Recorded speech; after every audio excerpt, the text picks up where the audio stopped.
All right, according to the American Gaming Association, basketball fans are expected to legally wager $3.1 billion this year on the men's and women's college basketball tournaments. Here to talk about some of the latest trends is Joe Maloney, Senior Vice President, Strategic Communications for the American Gaming Association. Mr. Maloney, good to see you. Hey, so that number is up from $2.7 billion the year before, so obviously it keeps growing. Is that because legal sports betting becoming more popular, or are more people watching college hoops? What is the sign behind that trend? Combination of two factors. One, legalized sports wagering continues to expand across the U.S., so we're adding additional jurisdictions. Last year, we've added North Carolina, a basketball-crazed state, and the state of Vermont. This year, we're poised to add Missouri before the end of the year because voters approved it. Second, yes, growing popularity and growing consumer trust in the legal regulated market. People are deciding that since it's legal, now there's an opportunity to increase my engagement and my enjoyment of the game. Well, that's great. North Carolina and Vermont. So you got the Catamounts and the Tar Heel fans that can now get involved. So what type of bets are most popular during March Madness? Are we talking spreads, money lines, over, under, or is it prop bets? I mean, what is it? Sure. It's a little bit all of the above, and I think it really depends on fandom and where you're going to see some really popular teams. Obviously, Duke being a big favorite is probably one of the most popular bets. So you can bet on a team to win it all. You can bet on a team to make it to the Sweet 16. You can combine teams into a parlay to see how far they might go. Generally speaking, though, when it comes to college basketball, you tend to see more straight bets on outcomes and then more title winners. So a lot of people are saying, I really like Florida to win it all at plus 350, or I love Auburn to win it all at, plus 500. And so it's really just an opportunity to see what is out there across all of the bets. And then obviously with college athletics in general, some states permit wagers on in-state athletic teams and others don't. So you tend to just see less parlays and less prop bets, more on straight bet outcomes.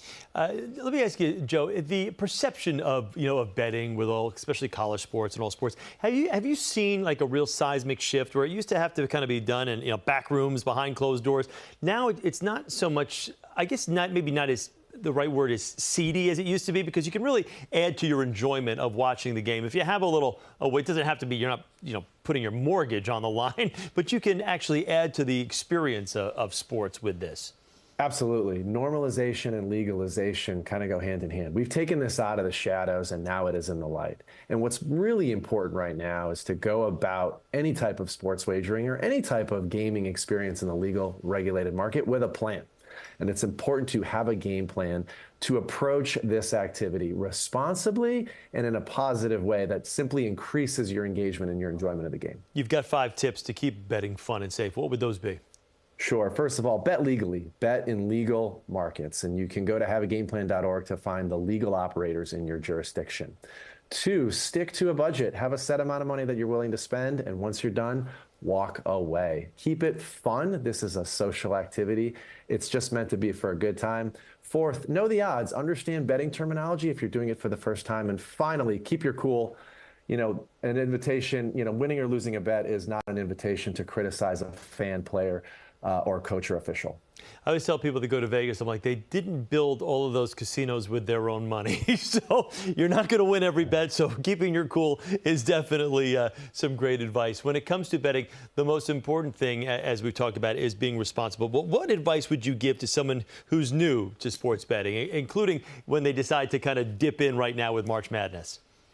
Really just take the time to understand betting terminology, know what a favorite is, know what a money line spread is, take the time to just have the right mindset when you go into it, and then certainly have a set amount and have a budget and stick to it. All right, Joe, thanks so much. We appreciate you taking the time for us today. Take care. Thank you. And we are getting ready for the big dance as well. Otis Livingston will head to Providence, Rhode Island, as St. John's, a 2 seed there, will take on Omaha, the Mavericks, Thursday night. First round tournament action, tip-off scheduled. Well, guess what? You're going to hear it right now. You can watch the game here on CBS. Tip-off 9:45 p.m. Very, very convenient for that 2 versus 15.